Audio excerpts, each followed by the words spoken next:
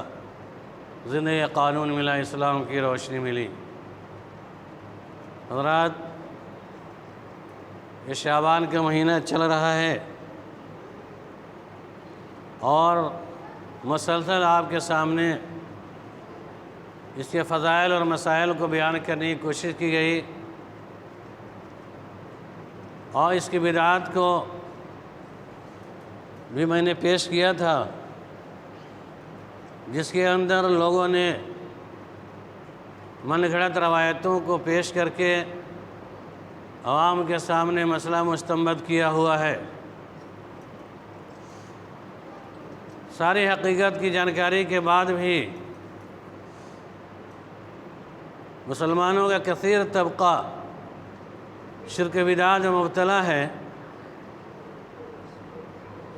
اور جن جن کاموں سے اللہ کے نبی صلی اللہ علیہ وسلم نے منع کیا تھا، انہی کاموں کو زیادہ بڑھا چڑھا کر کرنے کی کوشش کی جا رہی ہے، اور آپ کے سامنے جب آپ حقیقت بیان کریں گے، دو تین جوابات ان کے ہوا کرتے ہیں، جو مشرکین کے جوابات تھے کہ جو ہم کر رہے ہیں کوئی خراب تھوڑی ہے، کوئی نئی چیز ہے، اِنَّا وَجَدْنَا عَلَيْهِ آبَانَا، ہم نے اس پر اپنے باپ داداؤں کو پایا ہے۔ کیا ہمارے پرکھ، ہمارے آباء و اجداد غلط تھے؟ آج بھی کسی مسلمان کوئی مسئلہ بتائیے اس کے من کے خلاف ہو تو فوراً یہ جواب دے گا کہ یہ وہابی تو نئی جماعت ہے، بعد کی پیداوار ہے، انگریز کی اولاد ہے، نعوذ باللہ۔ آج یہ منع کر رہی ہے جماعت، حالانکہ ہم نے باپ داداؤں سے اسی طریق کو پایا ہے۔ بیائی نہیں، اللہ کے نبی صلی اللہ علیہ وسلم نے توحید کے خلاف توحید کا علم بلند کیا اور شرک بدعات کے خلاف آواز بلند کی، اور ان کے کرتوت اور کارنامے کے خلاف لب کشائی کی، تو انہوں نے یہی جواب دیا تھا، اِنَّا وَجَدْنَا عَلَيْهِ آبَانَا۔ اسی طریقے سے آج سماج کے اندر اکثر و بیشتر کا مزاج ایسا ہی ہے، یا دلیل میں یہ باتیں رکھتے ہیں کہ ہماری تعداد زیادہ ہے، ہم کثرت میں ہیں۔ الحدیث، یہ وہابی کثیر نہیں بلکہ قلیل تعداد میں ہے، مختصر سی جماعت ہے۔ کیوں؟ کیونکہ اس سلسلے میں ایک موضوع روایت بھی پیش کی جا رہی ہے، اور موضوع روایتوں کو میں نے پچھلے گزشتہ جمعہ کے اندر بتایا تھا۔ اس میں سے ایک روایت یہ بھی ہے کہ اتبعوا سواد العظم، تم سواد اعظم کی پیروی کرو۔ سواد اعظم سے مراد ان لوگوں نے اپنے منمانی طریقے سے یہ لے لی، گرچہ روایت یہ بھی ضعیف ہے، کہ ہم کثیر تعداد، اکثریت، یعنی جس مسئلے پر اکثریت لوگوں کا عمل ہو، سماج کے اندر جس مسئلے پر زیادہ لوگ عمل کر رہے ہوں، اسی پر عمل ہونا چاہیے، اور اس کے لیے اتباع سواد العظم کا جملہ، یہ حدیث روایت پیش کر کے حدیث کا نام لے کر لوگوں کے سامنے تاثر ظاہر کیا گیا کہ اللہ کے نبی صلی اللہ علیہ وسلم نے کہا کہ سواد اعظم کی پیروی کرو، یعنی کثیر تعداد کے اعتبار سے جو لوگ ہیں وہ حق پر ہیں، اور ان کی اتباع پیروی کرو۔ حالانکہ مولانا علی قاری حنفی رحمۃ اللہ علیہ اس سواد اعظم کی تفسیر بتاتے ہوئے وہ لکھتے ہیں، سواد اعظم سے مراد خیر القرون کے اصحاب وہ تابعین و تبع تابعین ہیں، کیونکہ اس وقت تمام طرف حق کا غلبہ تھا، چاروں طرف خیر القرون بہتر زمانے کے لوگ تھے، بہتر لوگ تھے۔ لیکن آج کل کے دور کے اندر اگر سواد اعظم سے کثیر تعداد مراد لیں گے تو ہم سے زیادہ تعداد غیر اقوام کی ہے، برادران وطن کی تعداد زیادہ ہے، یہود و نصارہ کی تعداد زیادہ ہے، لہذا یہ جملہ یہاں فٹ نہیں آتا ہے۔ اور اتنا ہی بس نہیں، مزید ابن ماجہ کی روایت پیش کرتے ہوئے وہ حدیث کو پیش کرتے ہیں، اسی مناسبت دوسری روایت انس رضی اللہ تعالیٰ عنہ سے مروی ہے لا تجتمع على أمتي على ضلالة لا تجتمع أمتي على ضلالة فسرى اختلافا كثيرا فاتبعوا سواد العظم۔ یہ روایت موضوع ہے، گڑھی ہوئی، ضعیف ہے، یاد رکھ لیجئے گا، یہ روایت بھی ضعیف ہے، لیکن کہا کہ تم سواد اعظم کے اتباع کرنا، پیروی کرنا جب اختلاف ہو، اور میری امت گمراہی پر جمع نہیں ہو سکتی۔ صحیح بات ہے، ٹکڑا صحیح ہے۔ ہم امت محمدیہ ضلالت پر، گمراہی پر مجتمع نہیں ہو سکتے ہیں، یعنی جس کے اندر اللہ کی توحید اور محمد رسول اللہ صلی اللہ علیہ وسلم کی رسالت کا پیمانہ موجود ہوگا، انشاءاللہ کبھی بھی گمراہیت پر مجتمع نہیں ہو سکتی ہے، اور وہ صرف الحدیث جماعت ہی ہے جب بھی گمراہی پر، ضلالت پر جمع نہیں ہو سکتی ہے۔ لیکن جس کے اندر شرک بدعات بڑے پڑے ہوں، وہ اس پہ مجتمع ہو سکتی ہے اور ہو رہے ہیں، لیکن اللہ کے نبی صلی اللہ علیہ وسلم جملہ استعمال کیا تھا کہ میری امتی، میرے پیروکار گمراہی پر مجتمع نہیں ہو سکتے ہیں۔ اور اس کے بعد کہا فسرا اختلافا کثیرا، جب اس حالت میں زیادہ تم اختلاف دیکھو گے تو فتح سواد اعظم، تم سواد اعظم کی پیروی کر لینا۔ لیکن اس سے پہلے میں نے حدیث بیان کیا تھا، اور لمبی چوڑی حدیث تھی جس میں اللہ کے نبی صلی اللہ علیہ وسلم نے خطبہ دیا تھا، اس میں کہا تھا فعلیکم بالسمع والطاعۃ، تم پر لازم ہے کہ سننا اور اطاعت کرنا۔ وَإِنْ كَانَ عَبْدًا حَبْشِيًّا فَسَرَى اخْتِلَافًا كَثِيرًا فَعَلَيْكُمْ بِسُنَّتِي وَسُنَّتِ خُلَفَائِ الرَّاشِدِينَ، کہ لوگوں تمہارے سماج کے اندر رہنے والا امیر اگرچہ تمہارے کم تر درجے سے تعلق رکھتا ہو، لیکن اس کی باتوں کو ماننا اور سننا، اس کی پیروی کرتے رہنا۔ اگر اس کے درمیان اختلاف پاؤ سماج کے اندر، فَسَرَى اخْتِلَافًا كَثِيرًا وَمَن يَعِشْ مِن بَعْدِي فَسَرَى اخْتِلَافًا كَثِيرًا، اللہ کے نبی صلی اللہ علیہ وسلم نے کہا تھا تم اس وقت اپنے حبشی غلام کالا کلوٹا امام ہی کیوں نہیں ہو، نیچے طبقے سے ہی کیوں نہیں ہو، تم ان کی پیروی کرتے رہنا، اور دیکھنا میرے مرنے کے بعد وَمَن يَعِشْ مِن بَعْدِي، جو شخص میرے بعد زندہ ہوگا، فَسَرَى اخْتِلَافًا كَثِيرًا، وہ کثیر اختلاف دیکھے گا۔ فَعَلَيْكُمْ، اس وقت تمہارے پر لازم ہے، علیکم بسنتی، تم میری سنت کو لازم پکڑ لینا، وہ سنت خلفائے راشدین، خلفائے راشدین کو سنت کو مضبوطی سے پکڑ لینا۔ یہ صحیح حدیث، صحیح حدیث کے اندر اللہ کے نبی نے کہا میری سنت کو مضبوطی سے پکڑنا اور خلفائے راشدین کی سنت کو۔ لیکن فسرا اختلافاً کے بعد جملہ پیش کیا گیا اتبعوا سواد اعظم، یہ گھوٹالہ ہے، منمانی ہے، جہاں چاہا وہاں حدیث کے الفاظ کو ٹول کے پیش کر دیا۔ یہی ان کے عبادتوں کے فروغ ہونے کا مقصد، یہ طریقہ یہی ہے، ضعیف اور موضوع حدیثوں کا سہارا لے کر۔ بہرحال اللہ کے نبی صلی اللہ علیہ وسلم نے جس سے پیغام دیا تھا، آج اختلاف، مسائل عقائد ہر جگہ اختلافات ہیں، لیکن اگر ہم امت محمدیہ ہیں، اس اعتبار سے صرف اور صرف نبی کریم صلی اللہ علیہ وسلم کی پیروی ہمارے پر لازم ہے، اللہ کے قوانین اور محمد رسول اللہ صلی اللہ علیہ وسلم کے فرمان کی پیروی لازم ہے۔ اب اس سے اور آگے بڑھتے ہیں۔ اس کے علاوہ اپنے مسلک کی تائید کے لیے اور اپنے مسلک کے پیروی کرنے کی بنیاد پر ائمہ کرام کے درمیان فوقیت کی بنیاد پر ایک اور موضوع روایتیں پیش کی کہ اگر ہمارے سماج میں اختلاف ہے، کوئی حنفی ہے، بریلوی ہے، وہابی ہے، دیوبندی ہے، جماعتی ہے، تو کیا حرج کی بات ہے؟ کوئی حرج کی بات ہے، اختلاف تو رحمت ہے۔ وہ موضوع روایت پیش کرتے ہیں اختلاف امتی رحمت، میری امت کے اختلاف رحمت ہے، نعوذ باللہ۔ جس اختلاف کی مذمت حدیث کے اندر، قرآن کے اندر پیش کی گئی، لیکن موضوع روایت کا سہارا لے کر عوام کے سامنے تاثر ظاہر کیا جاتا ہے کہ اللہ کے نبی صلی اللہ علیہ وسلم، وہ حدیث صحیح ہے، اللہ کے نبی صلی اللہ علیہ وسلم نے ارشاد فرمایا تھا کہ میری امت میں 72 فرقے، بنی اسرائیل میں 72 فرقے ہوئے، میری امت میں 73 فرقے ہوں گے، کلھم فی النار، تمام کے تمام جہنمی ہوں گے، الا فرقۃ واحدہ، ایک فرقہ ہوگا جو فرقہ ناجیہ ہوگا، جنتی ہوگا۔ یہ حدیث صحیح ہے، لیکن اس حدیث کا تمام مسلک والے اپنے اعتبار سے ڈھالنے کی کوشش کرتے ہیں اور اختلافات کے فروغ ہونے پر دلیل پیش کرتے ہیں کہ اختلاف امتی رحمت، میری امت کے اختلاف رحمت ہے، زحمت نہیں ہے، اور اختلاف ہے تو ہونے دیجئے۔ ان تمام اختلافی مسائل کی صورت میں ایک ہی فرقہ ہوگا جو جنت میں جائے گا۔ اللہ کے نبی صلی اللہ علیہ وسلم نے کہا، اس سے مراد اہل سنت والجماعت لیتے ہیں کہ اہل سنت والجماعت ایسا فرقہ ہے جو جنت میں جائے، باقی سارے کے سارے جہنمی۔ یقیناً اہل سنت والجماعت عملی اعتبار سے، عقیدے کے اعتبار سے جنتی ہے، وہی سواد اعظم ہیں،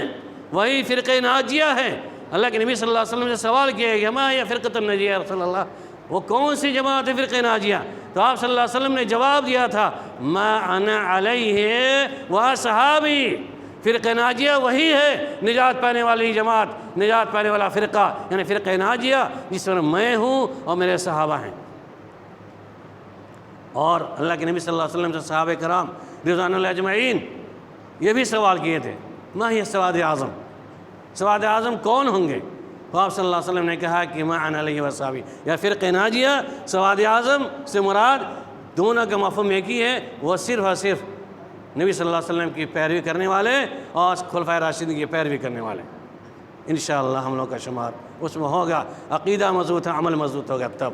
نہ تو عقیدہ مضبوط ہے، عمل چھوڑتے رہے، دخول نہیں ہو سکتا ہے، فرقہ ناجیہ میں ہمارا شمار نہیں ہو سکتا ہے، اور نہیں ہوا تو بہت افسوس کی بات ہے۔ اس دوسری روایت اور تیسری بنیاد پر 3-4 اور روایتیں ہیں، میں اسی لیے لا رہا ہوں کہ اس مہینے کی فضیلتیں میں جو موضوع روایتیں پیش کی گئی اور اس پر لوگوں نے عمل کیا بھرپور، اسی طریقے سے اس عمل کرنے کا منبع اور مرکز اور محور جہاں پہ ہے اس کے طرف بھی موضوع روایتیں پیش کی گئی ہیں۔ آپ سماج کے اندر زندگی گزارتے ہیں، آپ کہیں گے یہ طریقہ نبی صلی اللہ علیہ وسلم کا ہے، یہ طریقہ فلاں کا ہے، تو آپ کو جواب دیا جائے کہ یہ طریقہ ہمارے اماموں کا ہے، یعنی امام ابو حنیفہ رحمۃ اللہ علیہ کا یہ طریقہ ہے، ہم حنفی ہیں، مقلد ہیں۔ اب ابو حنیفہ رحمۃ اللہ علیہ کے مقلد کون ہیں؟ کون حنفی ہے؟ ابو حنیفہ رحمۃ اللہ کے ماننے والے تو بے شمار ہیں، بریلوی بھی حنفی ہے، دیوبندی بھی حنفی، جماعت اسلامی بھی حنفی، قادیانی بھی حنفی، اور جماعتی تبلیغی دیوبندی سارے حنفی۔ کون حنفی؟ کس حنفی کی پیروی کرنی ہے؟ حالانکہ ابو حنیفہ رحمۃ اللہ علیہ کو اپنا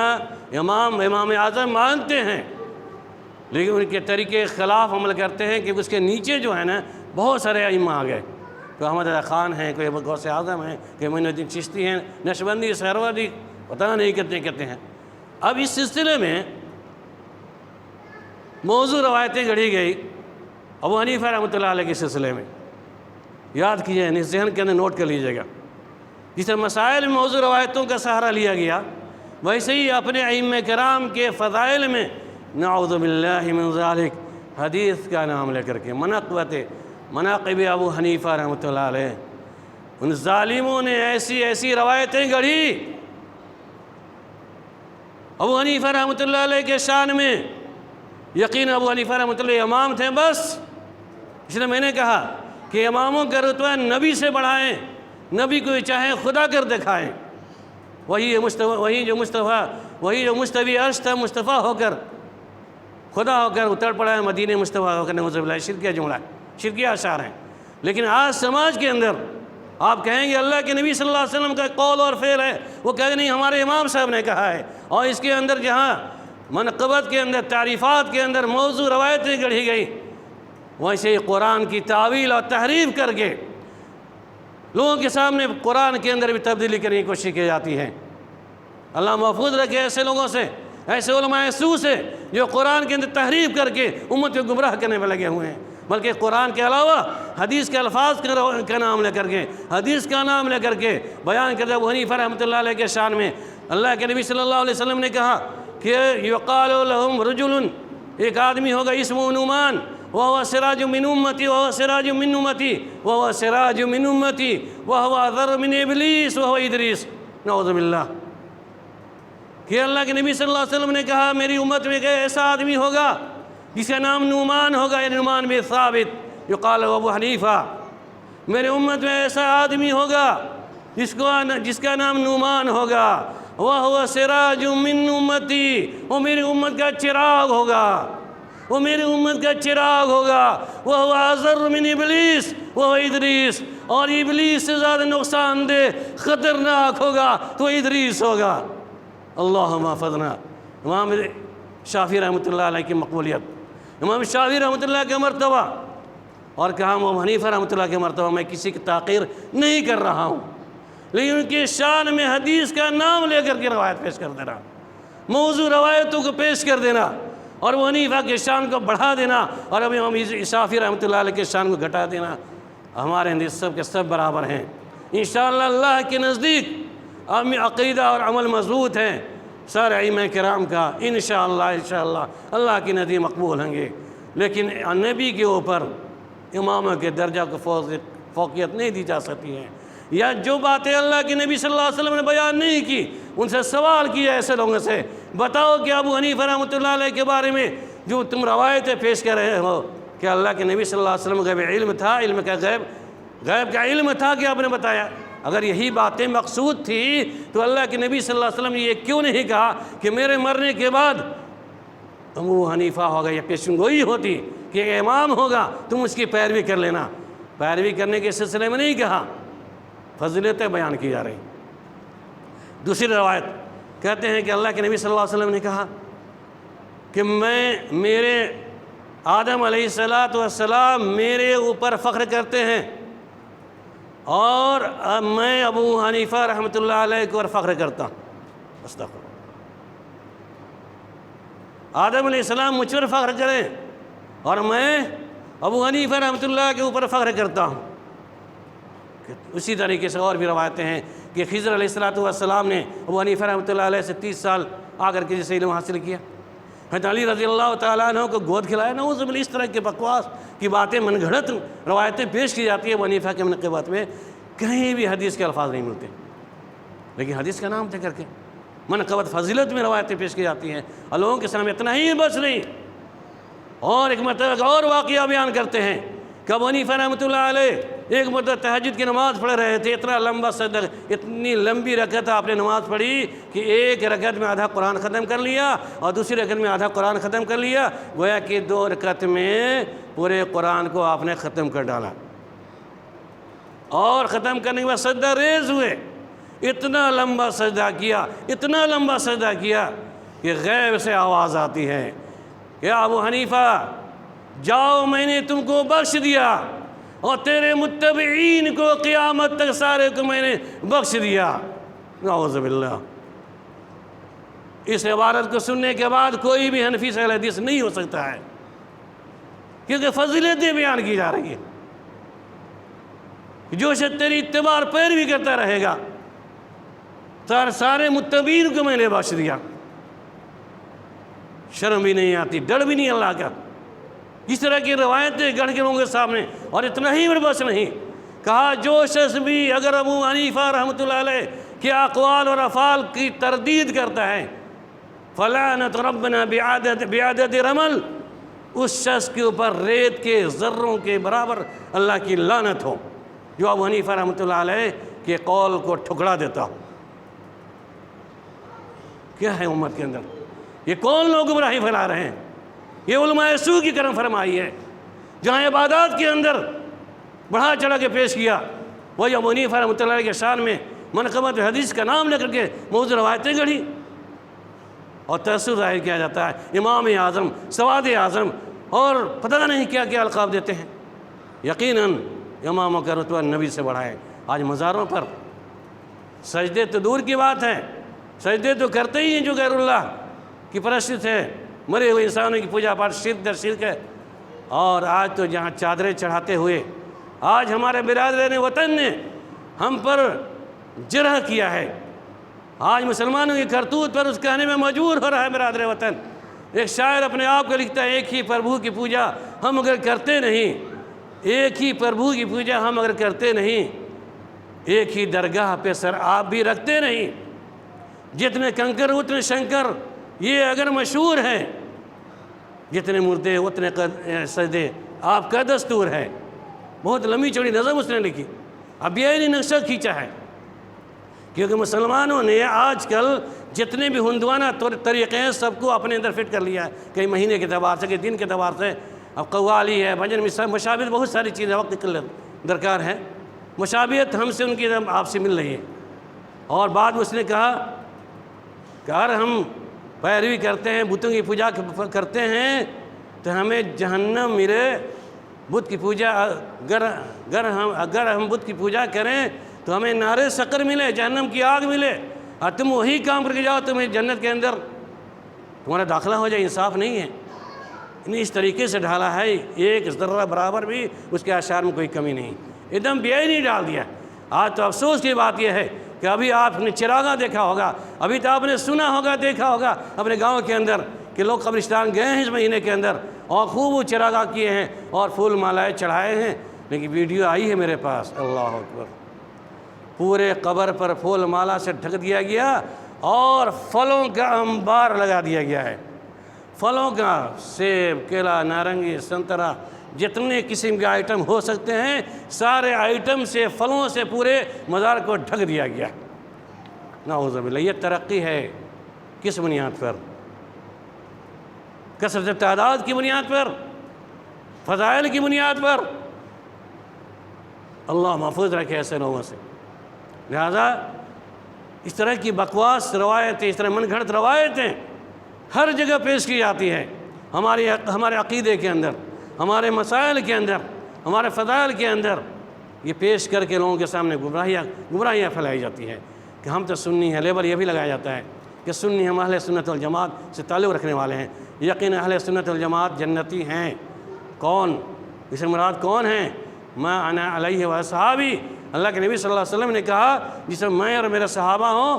وہ اصحاب سنت والجماعت ہیں، وہی جنتی انشاءاللہ ہوں گے، فرقہ ناجیہ والے۔ لیکن صرف لیبل لگا لینے سے، اللہ کے قوانین کے خلاف، محمد رسول اللہ کے فرمان کے خلاف کوئی عمل کرے اور کہے سنی کا لیبل لگا کر کے، وہ سنی تو نہیں ہو سکتا ہے، بدعتی ضرور ہو سکتا ہے، لہذا مشرک تو ضرور ہو سکتا ہے۔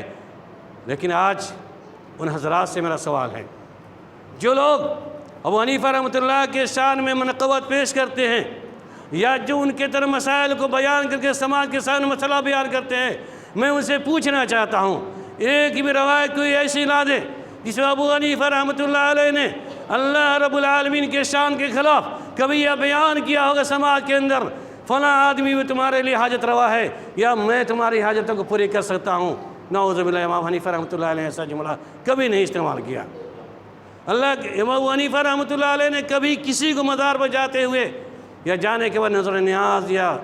چراغاں کرنے یا طریقے جو سسٹم رائج ہیں کرنے کا آپ نے کبھی حکم دیا؟ ہرگز نہیں۔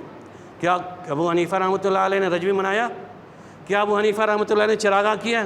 کیا ابو حنیفہ رحمۃ اللہ نے 15ویں شعبان قبرستان جا کر لوگوں کے سامنے مسئلہ بیان کیا؟ کیا ابو حنیفہ رحمۃ اللہ علیہ نے تبرک اور ڈھول تاشے کے نام پر جتنی بھی قوالیاں، بھجن اور دیوالیاں، جتنی بھی چیزیں آج سماج کے اندر ہے، دیوالی کی شب برات کی شکل ہو یا اور قوالی، جتنی بھی چیزیں آج سماج میں ہو رہی ہیں اہل سنت جماعت کی، ہاں آپ ان سے پوچھئے کہ ابو حنیفہ رحمۃ اللہ علیہ نے کبھی اس طرح کا طریقہ ایجاد کیا؟ ہرگز نہیں، کیونکہ ان کے اندر یہ جرأت ہو ہی نہیں سکتی ہے کہ وہ قرآن کے خلاف کوئی مسئلہ بیان کریں یا قرآن کے اللہ کے نبی صلی اللہ علیہ وسلم کے خلاف، صحابہ کرام، تابعین، تابع تابعین کے خلاف اپنا کوئی طریقہ نافذ کیا۔ ان کو اللہ کا ڈر تھا اور ڈرنے والے تھے اللہ سے، لیکن ان کے نام پر مسئلہ گڑھا گیا، ان کے نام پر سسٹم رائج کیا گیا۔ آج مسلمان اپنے آپ کو سنی بھی کہتا ہے، اپنے نام کو حنفی بھی کہتا ہے، کاش کے حنفی حضرات تمام ایک ہو جاتے ہیں اور ابو حنیفہ رحمۃ اللہ علیہ کی صرف ایک بات جو صحیح ہے عمل پیرا ہو جاتے تھے، انشاءاللہ اس کی نجات ممکن ہو جاتی۔ ابو حنیفہ رحمۃ اللہ علیہ نے اپنے بارے میں کہا تھا کہ انا بشر، میں انسان ہوں، انا اختی و وصیب، میں غلطی بھی کر سکتا ہوں، صحیح بات بھی بتا سکتا ہوں۔ اذا رأيتم كلامنا يخالف الكتاب والسنة فاضربوا كلامنا على الحائط واعملوا الكتاب والسنة۔ جب تم میری باتوں کو قرآن و سنت کی مخالفت میں پاؤ تو میری باتوں کو دیوار پہ مارنا اور کتاب و سنت پہ عمل کرنا۔ مزید آپ نے کہا تھا اذا صح الحدیث فهو مذہبی، صحیح حدیث سے میرا مذہب ہے۔ لیکن ذرا پوچھئے، امام حنیفہ کہہ رہے ہیں کہ صحیح حدیث ہی میرا مذہب ہے اور میری باتوں کو مخالفت رسول کی بنیاد پر دیوار پہ دے مارنا۔ ہم کہتے کہ نہیں، ہم حنفی ہیں، ہم موضوع روایت پر عمل کریں گے، ہم ضعیف روایت پر عمل کریں گے، لیکن اذا صحیح حدیث پر عمل نہیں کریں گے، پھر حنفی ہوا ہی نہیں۔ اور کوئی شخص اس ٹکڑے پر اذا صح الحدیث فهو مذہبی، ابو حنیفہ رحمۃ اللہ علیہ کے اس قول کے خلاف عمل کرتا ہے تو فلعنت ربنا بعداد رمل کا مصداق ہوتا ہے، یقیناً مصداق ہوگا کہ انہوں نے کہا تھا، لوگوں نے کہا کہ جس پر لعنت ہو ریت کے ذرے کے برابر، جو حنیفہ رحمۃ اللہ علیہ کے قول کو ٹھکرا دے، اذا صح الحدیث فهو مذہبی، اور یہ قول ابو حنیفہ رحمۃ اللہ علیہ کے۔ بہرحال باتیں طویل ہو جائیں گی، کہنے کا مطلب یہ ہے کہ جتنی بھی رسمیں ادا کی گئی، شعبان کے اندر ہو، رجب کے اندر ہو، یا کسی مہینے کے اندر، عید میلاد النبی کا جلوس، محرم الحرام کا جلوس، کوئی بھی رسم جو ادا کی جا رہی ہے، کسی بھی رسم کا طریقہ ابو حنیفہ رحمۃ اللہ علیہ نے نہیں بتایا۔ یہ میرا چیلنج ہے، کسی بھی طریقوں کو نہ خود انہوں نے کیا ہے اور نہ اپنی کتابوں کے اندر انہوں نے بتایا ہے۔ جہاں تک ہو انہوں نے شرک بدعات سے روکنے کی تلقین کی ہے اور کتاب و سنت پر عمل کرنے کا پیغام دیا ہے کہ تم میری باتوں کو چھوڑ دینا، کتاب و سنت پر عمل کرتے رہنا۔ تو سمجھ میں بات یہ آتی ہے کہ ہمارا عمل جو ہے منمانی ہے، موضوع روایتوں پہ ہے اور ابو حنیفہ رحمۃ اللہ کے اقوال کے خلاف ہے۔ ہم جو چاہے اپنے من سے کریں، منمانی شریعت پر عمل کریں، یقین ہے منمانی شریعت پر چلنے والے کی نجات نہیں ہو سکتی ہے، اس کا ٹھکانہ دوزخ ہے۔ اور جو نبی صلی اللہ علیہ وسلم کی مرضی کے اعتبار چلنے والے انسان ہے، عقیدہ مضبوط، عمل مضبوط، انشاءاللہ اس کا ٹھکانہ جنت فردوس ہے۔ رب العالمین سے دعا کرتے ہیں بارہا ہم تمام مسلمانوں کے اندر سے شرک و بدعات اور موضوع روایتوں پر جتنے بھی چلن ہیں ان تمام سے بچنے کی توفیق عنایت فرما۔ بہرحال ہم تمام مسلمان کو متبع رسول بن کر زندگی گزارنے کی توفیق عنایت فرما۔ بہرحال ہم تمام مسلمانوں کو شرک و بدعات اور مخالفت رسول سے بچنے کی توفیق عنایت فرما۔ آمین ثم آمین وآخر دعوانا ان الحمد للہ رب العالمین۔ بارک اللہ لی ولکم فی القرآن العظیم۔